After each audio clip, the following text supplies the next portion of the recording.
La discrimination positive, c'est une politique qu'on l'on importe actuellement des États-Unis.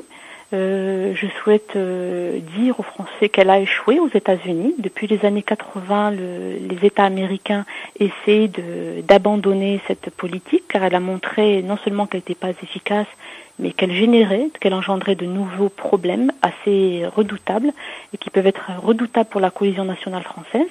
Donc la discrimination positive, c'est une politique qui consiste à subdiviser, à saucissonner le corps social en structures, en strates, et à chacune de ces strates attribuer certains privilèges, c'est-à-dire à celles qui ont des difficultés. Donc par exemple, on va identifier ce qu'on appelle des minorités ethniques, raciales ou minorités visibles, et on va décider de les aider de manière artificielle à obtenir des entrées dans les universités, des emplois, lorsqu'on licencie, ne pas les licencier en priorité. Voilà, c'est le fait finalement de restaurer ce qu'on appelait à une époque en France les privilèges liés à la naissance. Vous naissez dans un milieu issu de l'immigration, vous avez d'emblée des privilèges. Et j'ajoute aussi que la discrimination positive ne pourra tout simplement jamais être abolie parce que dans ce système rentreront chaque jour de nouvelles familles. Les familles qui viennent de l'immigration à l'heure actuelle, parce qu'il y a des flux très importants d'immigration, qui vont entrer, solliciter ce circuit de la discrimination positive pour être exemptés des contraintes qui pèsent sur les autres citoyens français.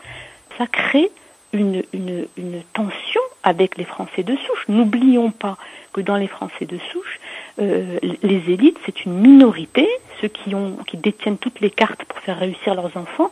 Ces Français de souche, ceux qui sont issus des classes populaires, rencontrent d'énormes difficultés d'insertion dans la vie sociale, dans la vie économique, et voilà qu'ils voient arriver d'autres personnes qui, eux, ont des passe-droits liés à la naissance. Ça va créer une haine extraordinaire.